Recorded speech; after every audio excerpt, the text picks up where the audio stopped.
Fall is planting time for spring flowering bulbs. A lot of people love to plant tulips, daffodils, crocus, and lots of other bulbs into the landscape. But some people don't have room to plant bulbs. The solution is to plant bulbs in a container. You can plant your bulbs and force them this winter, or save them and actually have them bloom next spring in a pot. First, you want to select a 12 to 14 inch diameter plastic or clay pot. Make sure it's at least 8 inches deep to accommodate the largest bulbs. Then select bags of large, medium-sized, and small-sized bulbs to plant. These will be planted at different depths in the pot and may bloom at different times depending on the variety. I like to start with daffodils for the biggest bulbs, and I like to get the biggest bulbs possible. The bigger the bulb, the more flowers you're going to get from your daffodils. But before I put them in the pot, I want to put a layer of potting soil in the bottom. Just a couple inch thick layer, so that when I put the daffodils in, bottom side, the flat side is down, the pointy side is up. I want to be able to sink them about 8 inches into the pot. This is the proper depth for these daffodils.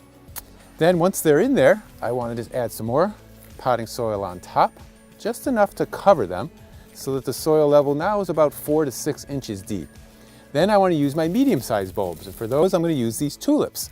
These tulips are great because they'll sit in here about 4 to 6 inches deep, and you can plant them pointy side up pretty close together. You could put a good 5 or 6 in a pot this size.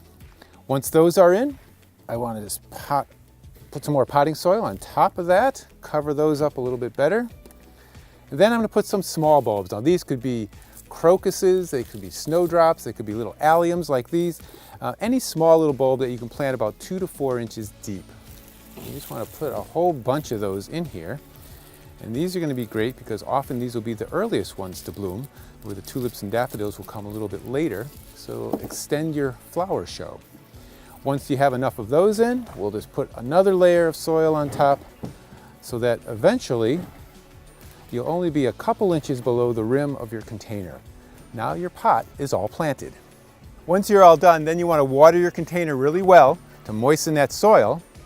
And then it needs a cold dormancy period. So it's going to need temperatures about 35 to 45 degrees for 12 to 14 weeks. That means if you plant this in October, you're going to have to wait till about February to actually pull them out and force them indoors to bloom.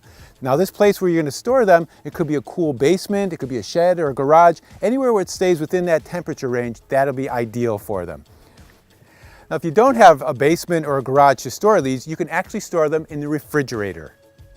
To use a smaller container with fewer bulbs, but cover it with plastic and place it in the back of the refrigerator for winter. After flowering in spring, let the foliage yellow and then plant them in the garden. They actually might flower for you again in coming years.